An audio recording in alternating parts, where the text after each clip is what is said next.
Good afternoon. Thank you so much for inviting me to speak to your workshop today to talk to you about how Ireland is supporting young people in their career choices. Today I'm going to speak to you about whole school guidance in Ireland. I'm absolutely thrilled to have been invited to speak with your workshop today. It's unfortunate we don't get to actually visit Estonia, because it would be lovely to visit again sometime. So, when we look historically at how things have developed from government legislation 23 years ago and government guidelines in 2005, from 2005 to 2016, we had slow developments nationally. You'll also recognize, well, in Ireland, there was a financial crash in those years. So there was less developments at national level, but we were very much involved in the work at European level in the ELGPN, the European Lifelong Guidance Policy Network. In 2016, the Department of Education published what's called the Programme Recognition Framework, and I will come back to that to explain about the training of guidance counsellors. In 2017, then, NCGE, we developed the Whole School Guidance Framework that I am going to explain to you. Over the last couple of years also, because of COVID and government review of career guidance, the information that has been generated by those reports and that work has also informed the work that we're doing now too.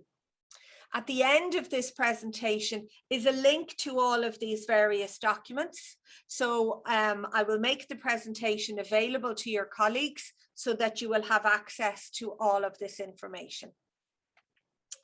Okay, so as I mentioned, the Programme Recognition Framework, this was a crucial document for the Department of Education and Skills to clarify what training a guidance counsellor needed in order to work in a school or a further education and training sector into the future.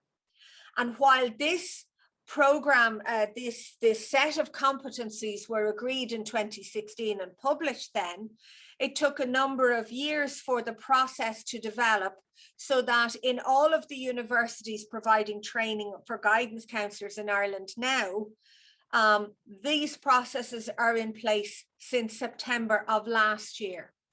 So in every university, wherever it is, whether it's in Dublin or in Limerick or in County Kildare in Ireland, all students of guidance counselling will be developing these competences based on an understanding that the work that they will do in a school will be design, deliver and evaluate guidance learning and development programs for the three areas, that they will understand how to provide labour market information and career related information through the use of ICT. So that's a crucial development, that the guidance counsellors are developing those ICT skills at college level initially.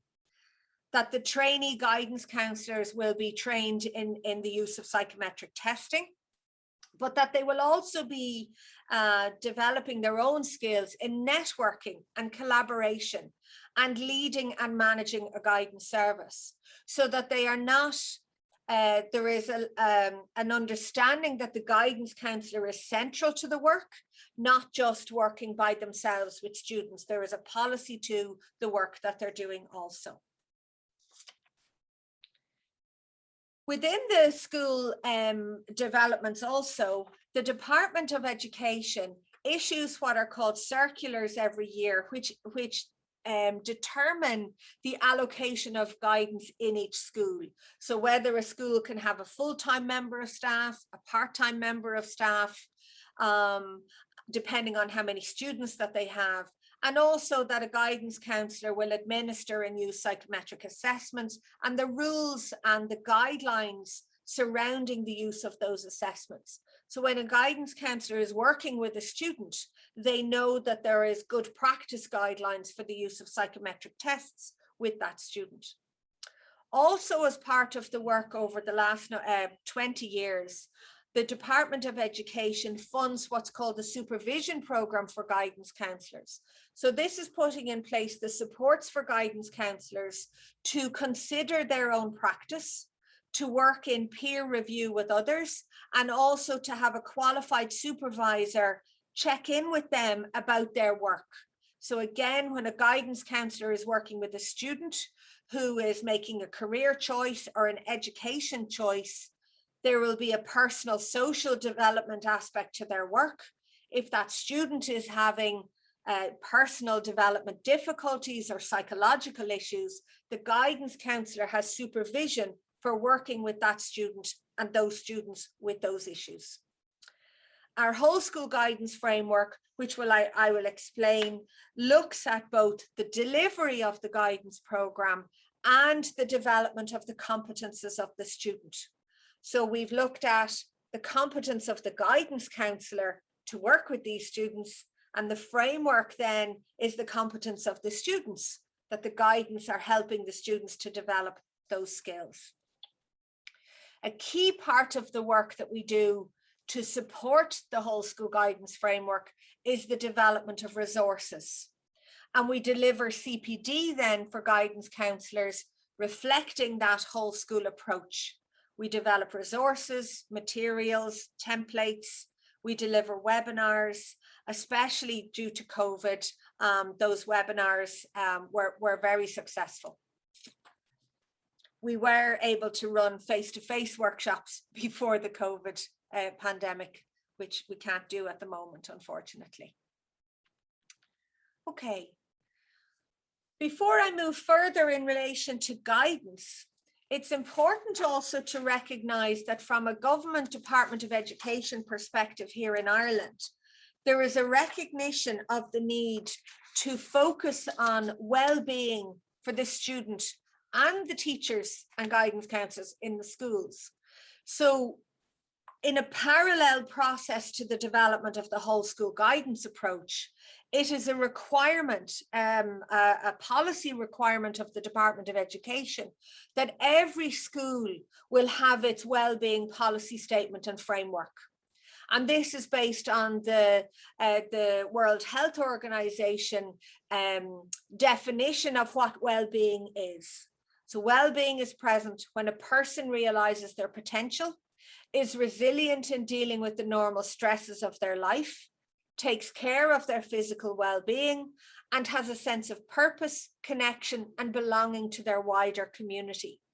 So you'll see that in the definition of well-being from the World Health Organization, there's a reflection of what we do with guidance, which is if the student has developed their own sense of themselves, they will be able to develop, hopefully, their education and career purpose and their path throughout life.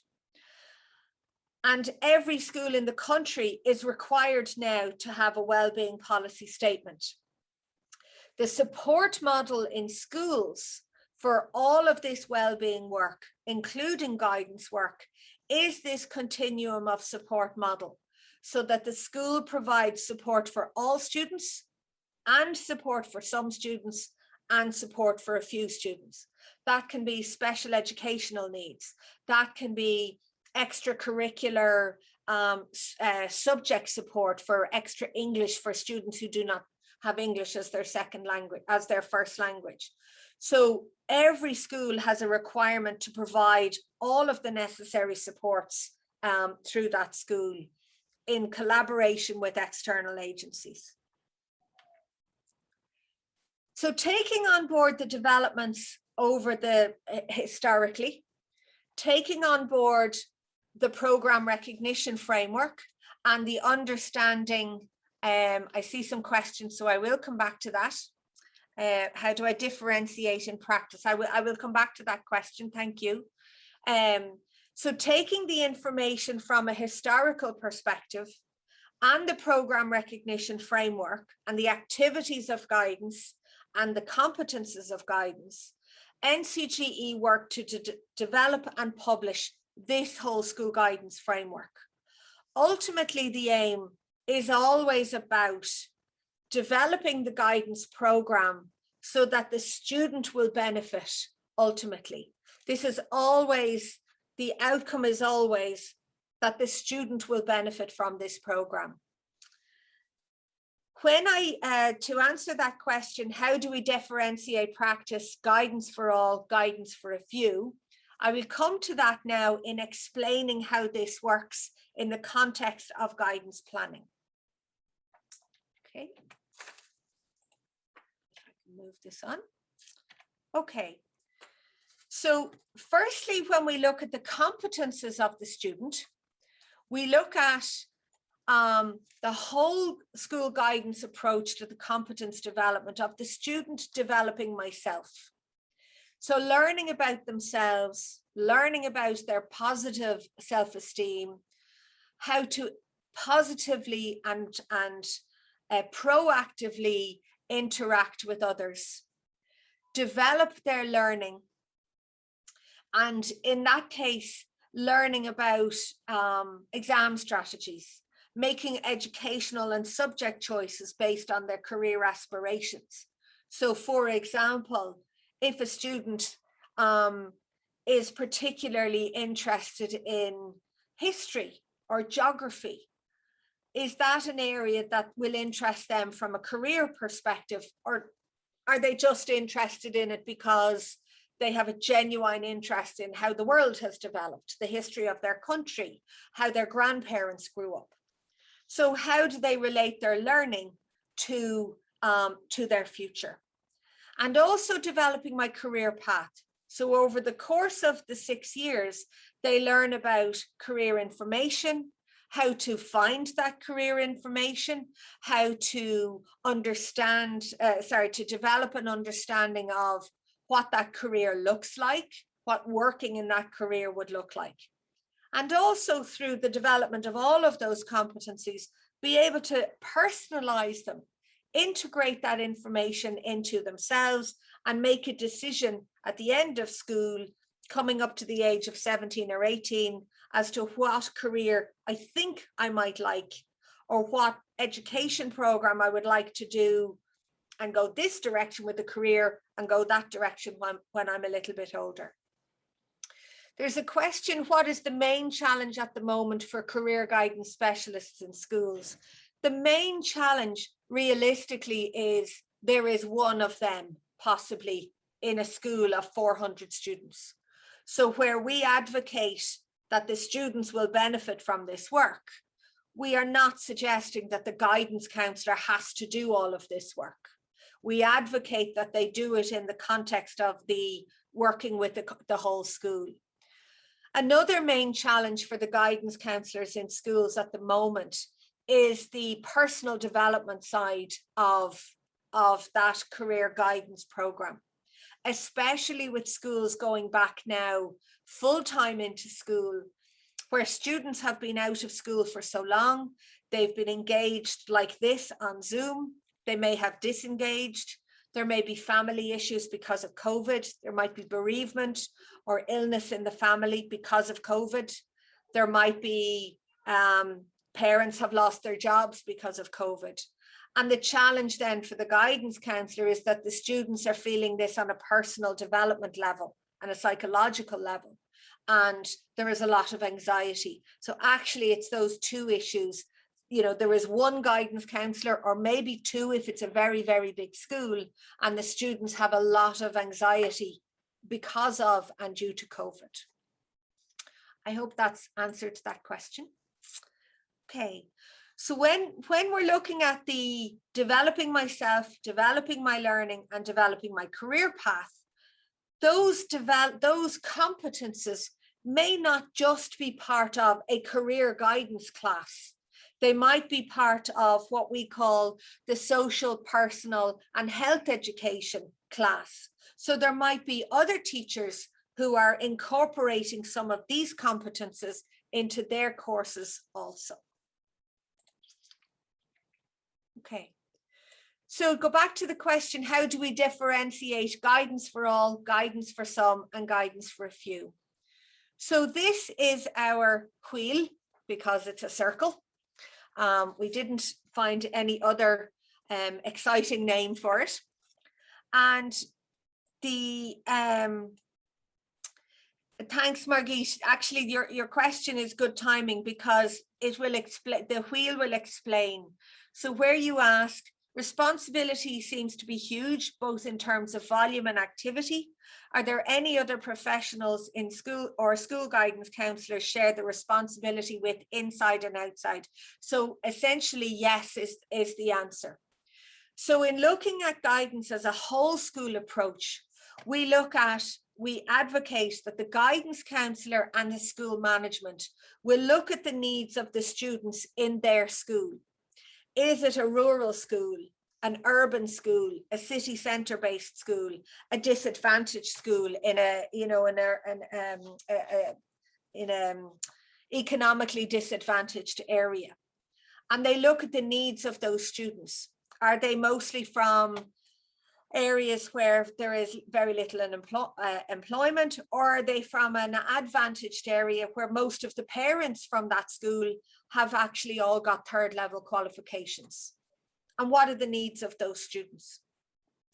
And then this first circle here talks about who are the other teachers, professionals,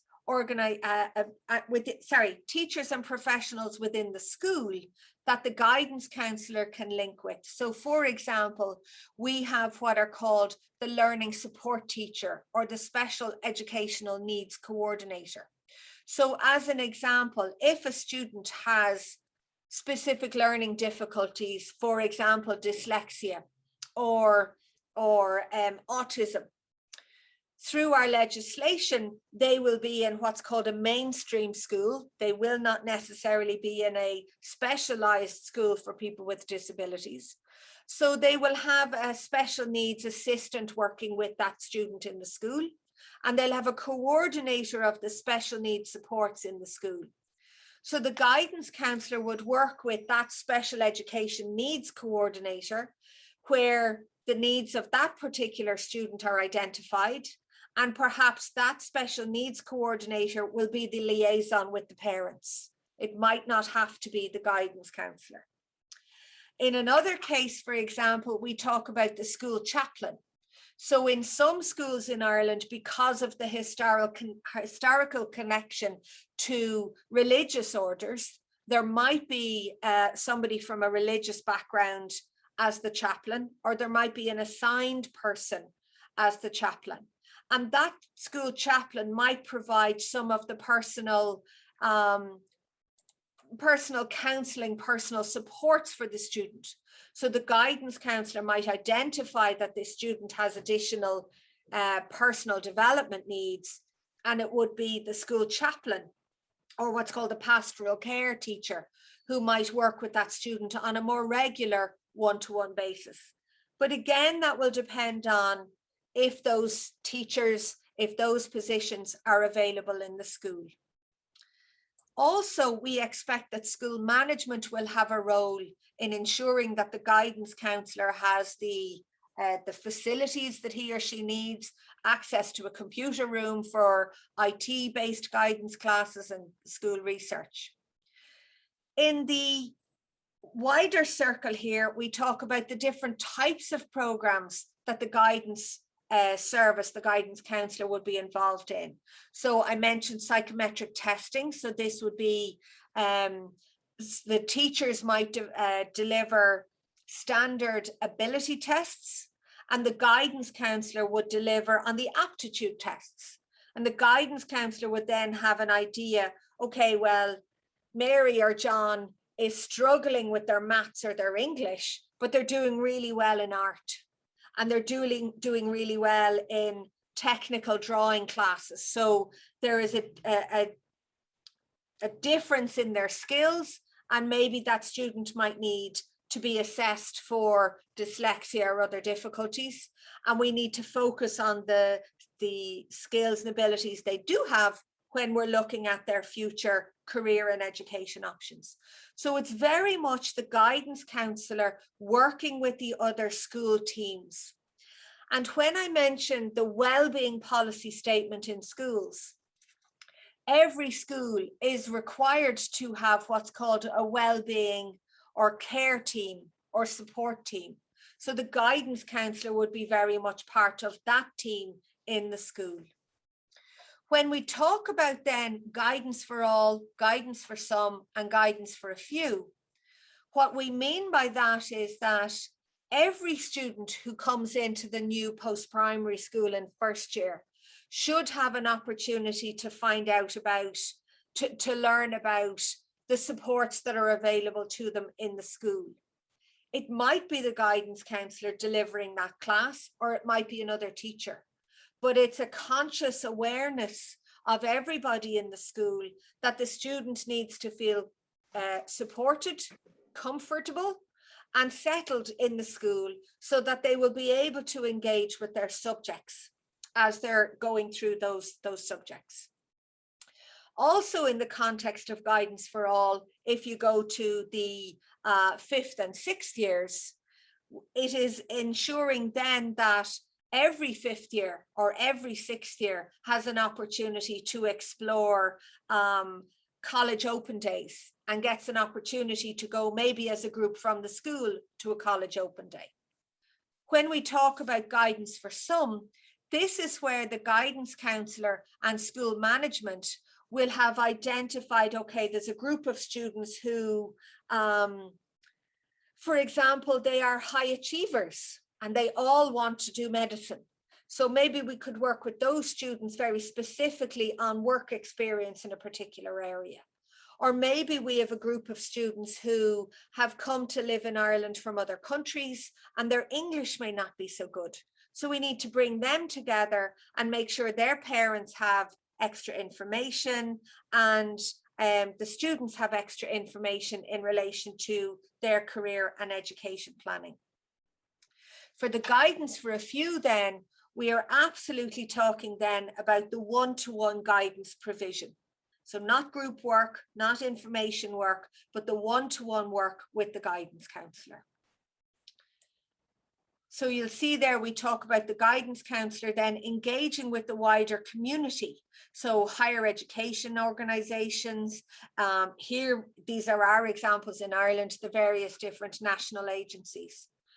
And what we have done with the training of schools, the introduction of this whole school guidance model into schools, we provided this training originally through seminars where guidance counsellors and school principals would attend. And we would talk through, well, what does this look like in your school? And we provided a resource, which is essentially this document, but it's blank. And we asked the guidance counsellor and the school principal to fill in the gaps. What are the other teachers that you're working with? What are the external agencies that you're working with? And if you feel that actually there are gaps in your thinking on this in your own school, what can you do to address it in your school? Because every school in Ireland is going to be a little bit different to the next, depending on which teachers they have, which subjects they have, and again, if they're an advantaged school, if they're a disadvantaged schools. So the webinars that we developed to provide the further training on introducing this framework to schools all through COVID actually meant that more guidance counsellors, more school principals were able to attend the webinars because we were not asking them to leave their school.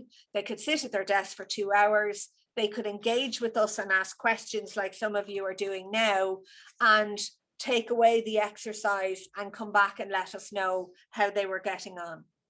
And again, the focus is always the student at the end of it. So it's always about focusing on the student's learning and guidance and competence development throughout this process.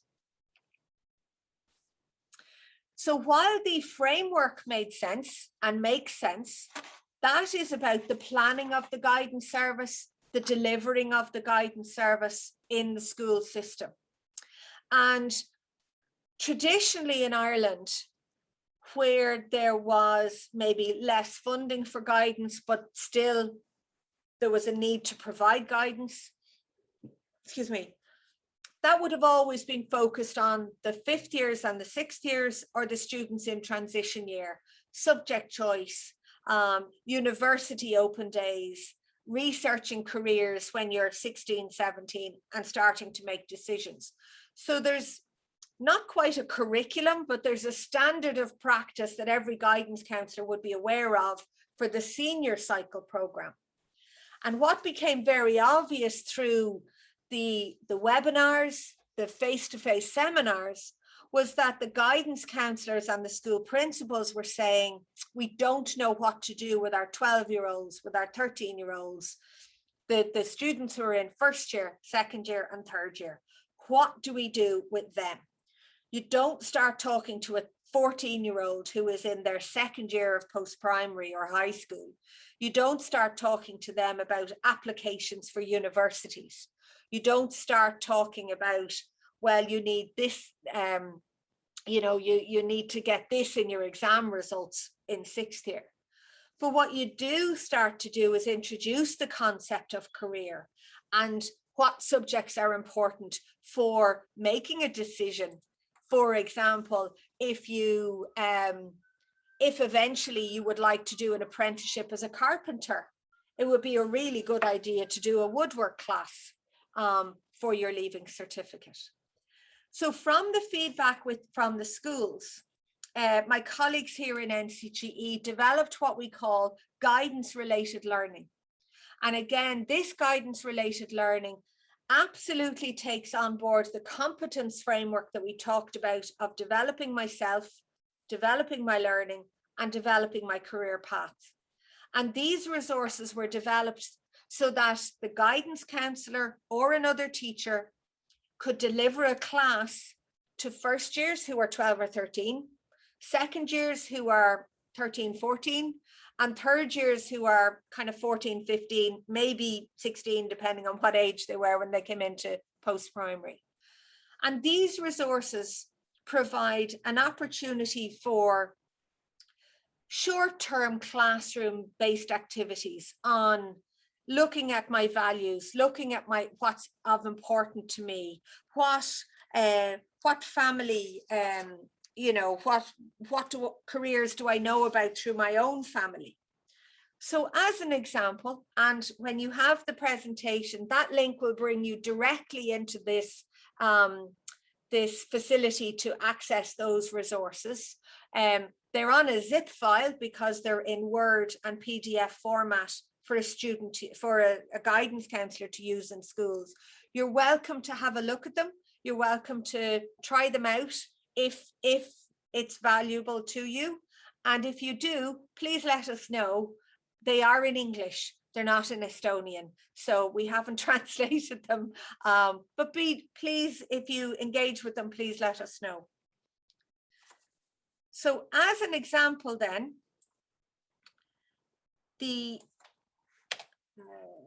just going on to the next page.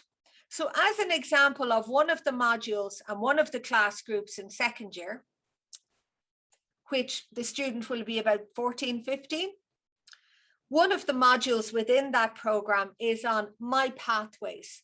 So beginning to consider or find out about options for after post-primary school.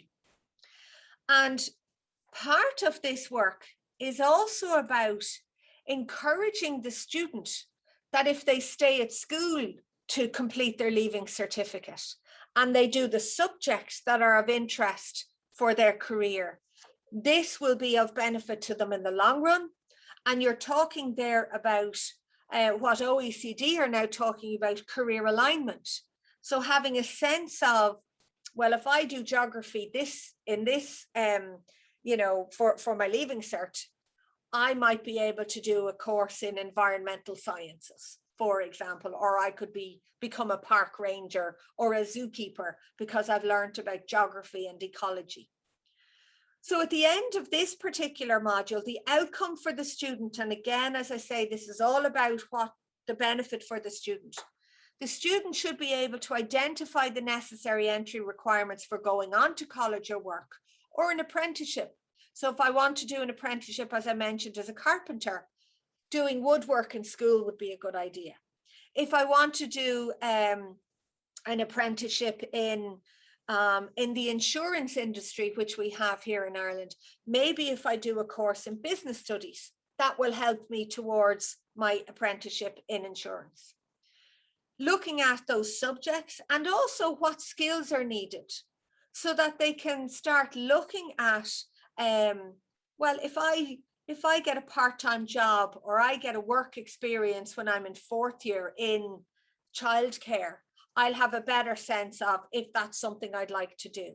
So it's not about asking them to make decisions. It's about teaching them how to do the research and begin the consideration of these career plans.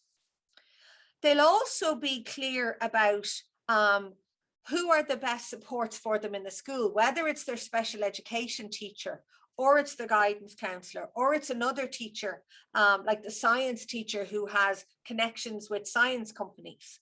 Who else in the school will be of use and support to them?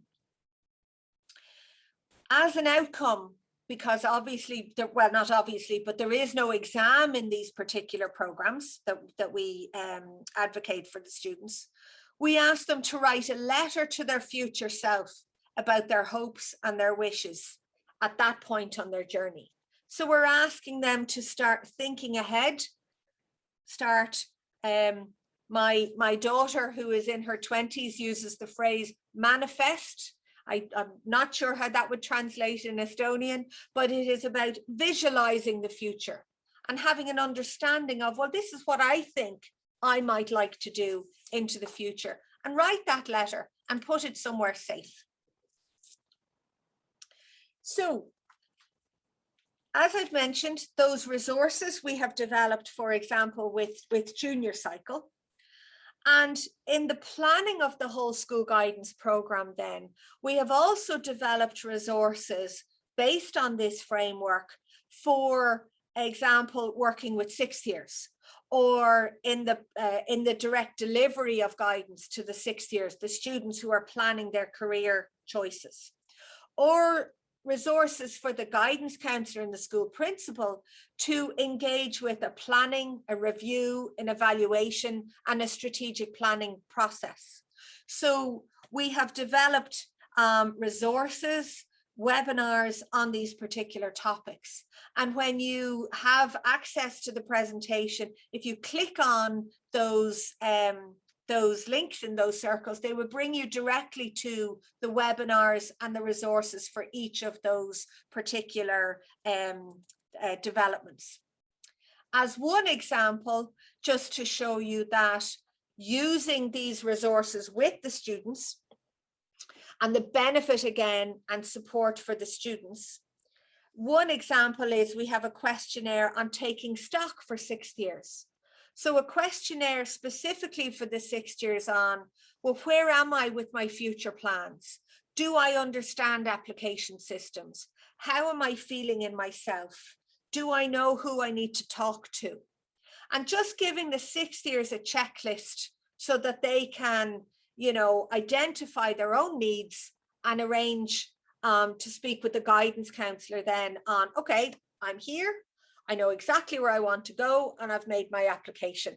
Or, do you know, I'm here, I'm still not sure, I don't know what I want to do, and I'm really, really stuck.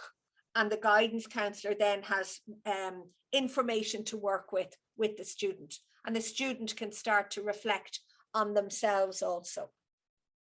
Remembering as well that at this point, the students who are in 6th year now, or were in 6th year last year, did not do guidance related learning when they were in 1st year, 2nd year, or 3rd year, because we have only introduced that guidance related learning program in the last academic year, sorry, in the 2020 to 2021 academic year.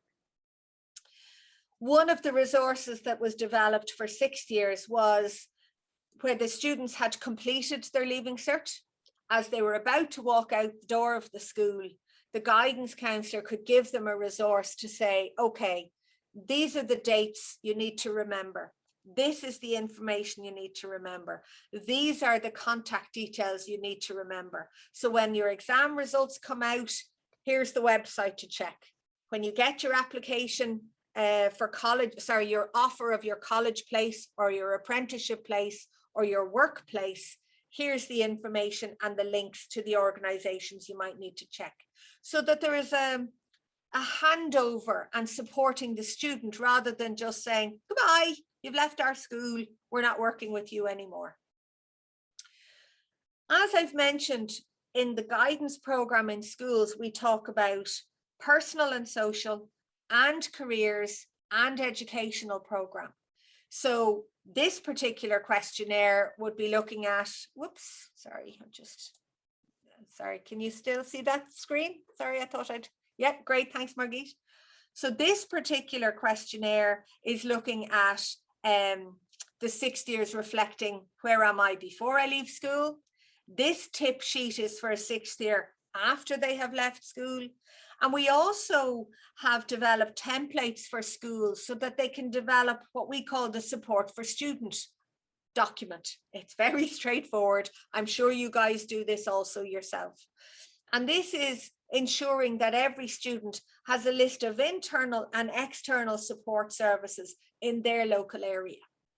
So the local youth information centre, the local, we have a number of youth mental health services have developed in Ireland, especially during COVID, and a lot of online website-based developments have grown up through COVID. So we asked the guidance counsellor to update this template in their school for what's relevant in their region for their students. So again, providing the supports on a personal, social, careers, educational perspective. We're okay for time? So one of the, before I go on, actually, has anyone any questions at this point? Happy to take any questions at this point.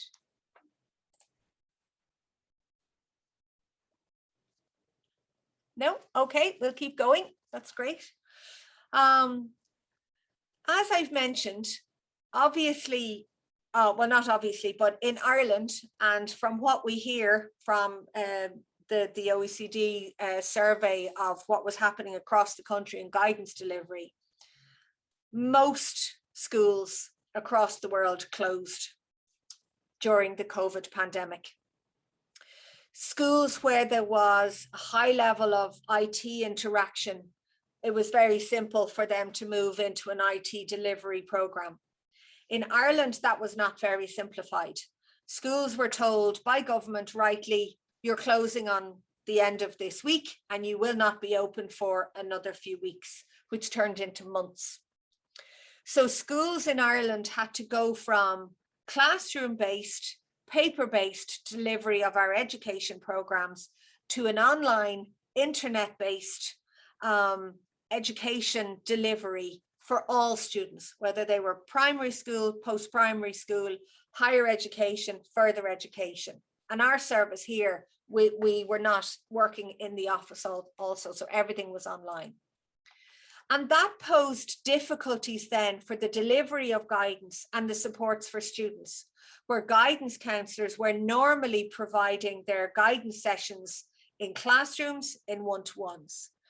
So a lot of the work that we did back last year in the context of school closures was looking at the development of digitalized guidance. So guidance delivered by ICT means, whether this was the guidance counsellor then developing the website for career guidance for their school, or if they didn't already have one, and in a lot of cases they didn't have one, or they had one and it was not updated and had not been used for many, many years, or students based on their own circumstance, maybe not having access to broadband or Wi-Fi, or an actual PC or laptop or phone to access their education program, or maybe they were only accessing their education program on their phone, which would have been very, very difficult. And how does the guidance counsellor then work to support the student when everything is online? So we worked with the Department of Education. We worked with colleagues across Europe and connected with different organisations to look at, well, what You know, what are we talking about when we're talking about guidance in a digitalized way? And the learning really from the delivery of guidance from an online perspective to support students is that a number of guidance counselors have continued to do some of this work online ever since. So many of them found that by developing a Teams channel or a WhatsApp group or a particular portal on the school website, they could interact with parents and students. They could post up, well, here's an assignment on career research that I want the 5th years to do. Maybe the guidance counselor wasn't going to see them for classroom activity, but the interaction would be online. So the guidance counselors were, in some cases, developing their own online skills while they were teaching their students how to do this. And in some cases, the guidance counselors were, you know, looking to NCGE for guidelines on, well, if I'm working with a student on a one-to-one basis for a personal development issue, what are the guidelines for confidential practice there? So a lot of the work we looked at was, what is professional delivery of guidance services using online facilities? And again, we developed a webinar in that respect, and there's a link there. We developed that in conjunction with Dublin City University, where the college professor there was also providing training to the trainee guidance counsellors. As I've mentioned, the program recognition framework, that is a requirement for new guidance counsellors coming into the arena and working in the sector. Okay. So I'm nearly finished, and I'd be very happy to take any questions. See a chat there, and just go to that. Do we have ethical standards in guidance? Is e-guidance included and considered? Thank you, Margit, for that. Yes, we do have ethical standards in guidance. So, in Ireland, there are professional bodies who represent the guidance counsellors. 3 that are very particularly involved in the education sector. One is called the Institute of Guidance Counsellors. One is called the Adult Guidance Association, and one is called the Association of Higher Education Career Services. And each of those organizations would have ethical standards and practice for their members. Most guidance counsellors will at least be a member of the Institute of Guidance Counsellors. And while that organization very much works, the majority of the members of that organization work in schools. A number of people who work in adult guidance or other areas are also members. And there's very, very good detailed ethical guidelines for standards of practice from a, you know, as a guidance counsellor. What does that look like? So, for example, as the director of NCGE, as a qualified guidance counsellor from a long time ago, I would be a member of that professional body. And those ethical guidelines, while they refer to, you know, actual practice and delivery and confidentiality and working with particularly students and adult learners, the overarching ethical standards would be something that would govern our practice here as a director and my colleagues and in NCGE as a whole, because we see that value. From an NCGE perspective, we would also look to the IAEVG and ethical standards and practice that are listed there. We would engage with international ethical standards when we're developing our guidelines. One of the, I suppose one of the in the delivery of digitalized guidance, I might just go back and see, I think I mentioned it. Sorry, it's I didn't actually mention it, apologies, in this particular slide, but within the PowerPoint presentation for that particular webinar, we refer to the guidelines that NCGE developed. And also the Department of Education developed guidelines as well. So we were working as, you know, the guidelines from the department are the required operations of schools, and our guidelines were extra tips for guidance counsellors. Oops. See a question. Thanks, Margit, for putting that up. So in providing or in developing guidance to support the learners and their futures, we would take a three-pronged approach, because we don't specifically work with the students themselves. So we look at the policy side, we look at the international good practice side, we look at well, what does it really look like on the ground? What is the experience in the schools? And we also invite students now and representatives of students to provide their voice to inform us on what they feel guidance looks like in their schools. Does it really work the way we hope it works? Or what way would they like to see guidance developing? And we involved students and the student voice in the development of the guidance related learning.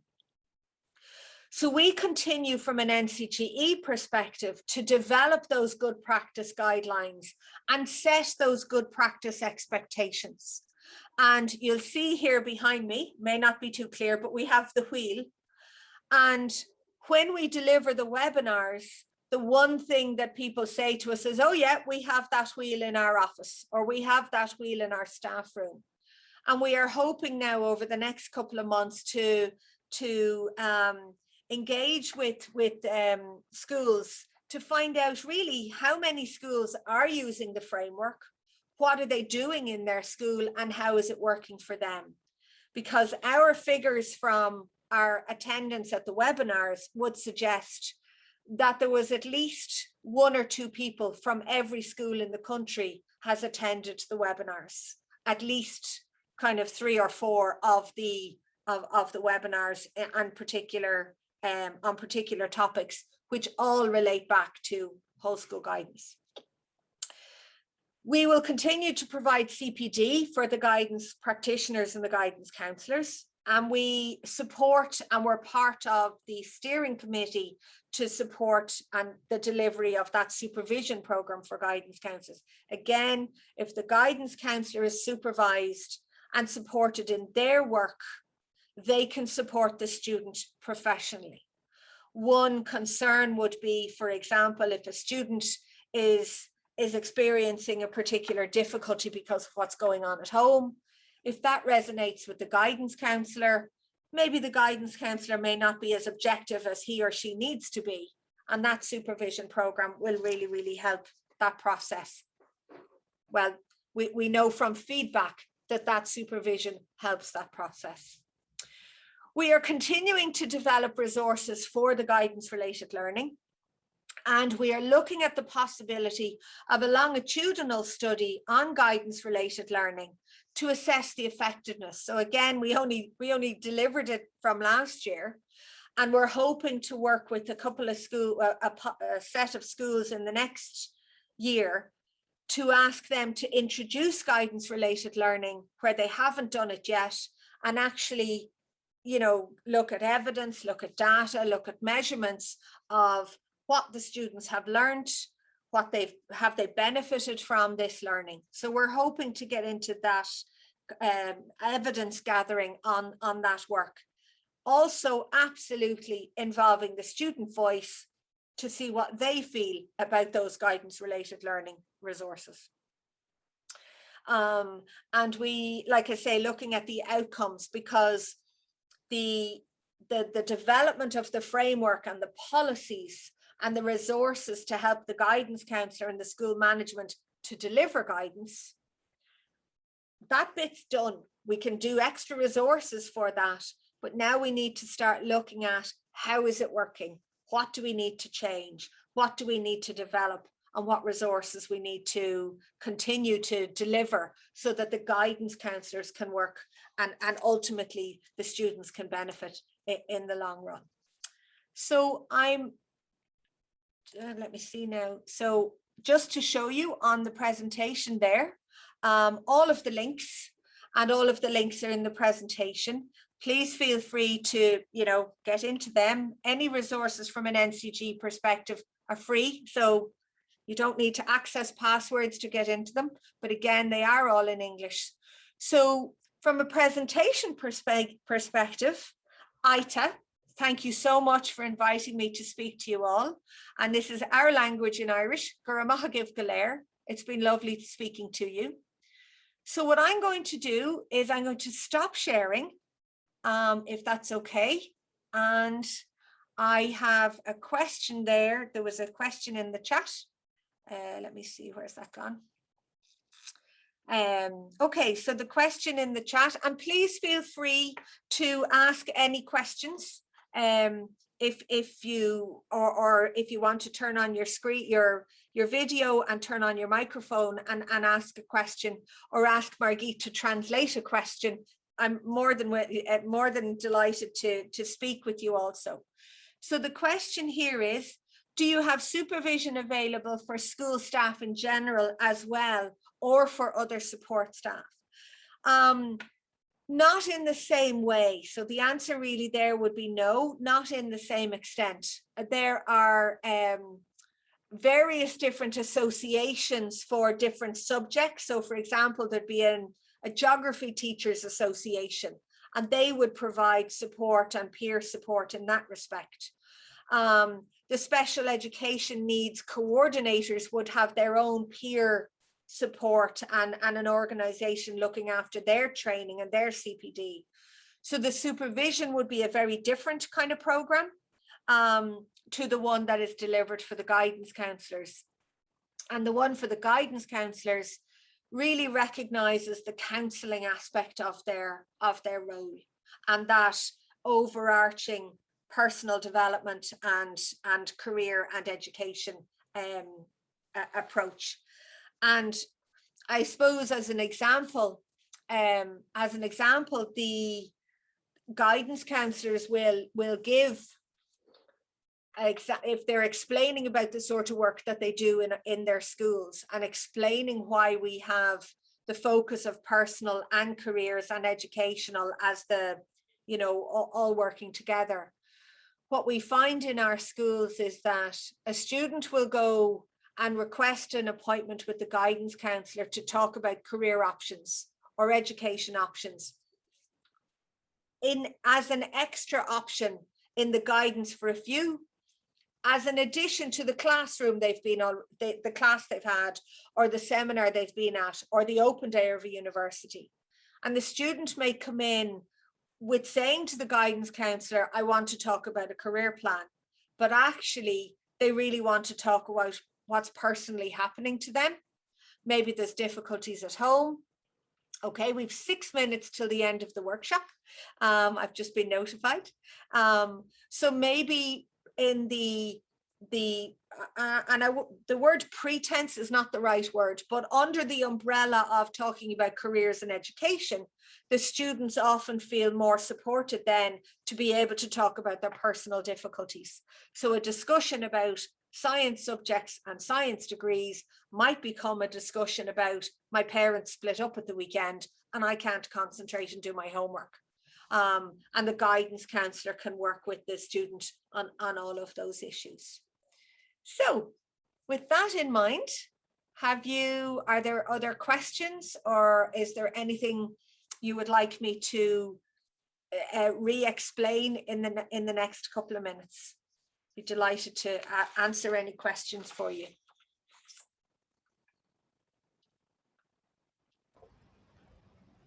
Ma tahaks üles kutsuda, et kui tõesti keegi tahab küsida, siis ja kahtleb oma keeleoskuses või midagi, siis ma tean, siin ruumis on mitmeid, kes suudavad tõlkida ja ma kindlasti valmis aitama samamoodi mina.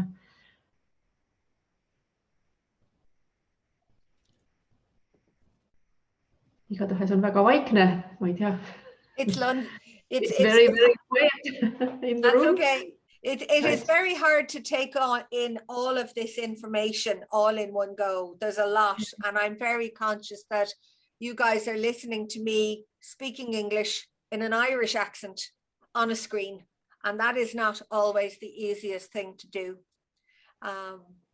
So our contact details for ncge.ie and director at ncge.ie and ncginfo@ncge.ie are at the end of the presentation.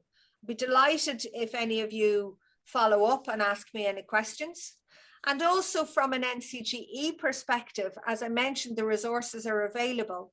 We produce a bulletin once a month. Now it's very specifically targeted at our guidance community here in Ireland.